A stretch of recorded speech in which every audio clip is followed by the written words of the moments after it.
વિરામ બાદ આપનું સ્વાગત છે। અન્ય વરસાદી માહોલના સમાચાર પર નજર કરીએ તો આ તરફ સૌરાષ્ટ્રમાં જ્યારે સાંબેલાધાર થયો છે ત્યારે પોરબંદરમાં મેઘતાંડવથી તારાજીના દ્રશ્યો સામે આવ્યા છે। પોરબંદરમાં જાણે કે આ ફાટ્યું હોય તેવા દ્રશ્યો પોરબંદરથી જોવા મળી રહ્યા છે।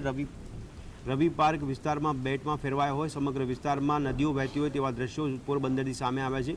લોકો પાણીના ભરાવાના કારણે હેરાન થતા જોવા મળી રહ્યા છે। વરસાદી પાણી સાથે ગટરના પાણી પણ ઘરોમાં ઘૂસી ગયા હોય, જેને લઈને રોગચાળો ફેલાવાની શક્યતા સેવામાં આવી છે। કલાકો સુધી પાણીના નિકાલની કોઈ જ વ્યવસ્થા ન થતા હોય, જેને કારણે લોકોને હાલાકી વેઠવાનો વારો આવ્યો છે। સોસાયટીઓમાં પાણી ભરાઈ જવાને કારણે લોકોના ઘર સુધી પાણી પહોંચ્યા છે। પોરબંદરમાં 1983માં પૂર હોનારત થયેલું છે, જે આજે એની યાદ તાજી થતી એવું લાગે છે। આ છે પોરબંદરનો રવિ પાર્ક વિસ્તાર કે જ્યાં 1983માં પણ પોરબંદરની અંદર જે પાણીની આવક શરૂઆત થઈ હતી તે જ આ પાણીની આવક થાય છે। બરડા પંથકમાં જે વરસાદ ઉપરવાસનો પડે છે તે પાણી છે તે આ રવિ પાર્ક વિસ્તારમાં અને શીતળ પાર્ક વિસ્તારમાં આવે છે। જે પાણી છે હાલ તો અહીં રહેણાંક વિસ્તાર ખૂબ જ છે અને જ્યાં અત્યારે જે કડે પાણી છે ઘરની અંદર પણ પાણી ઘૂસી ગયા છે અને લોકોને અહીંથી બહાર આવવું જવું મુશ્કેલ પડે છે।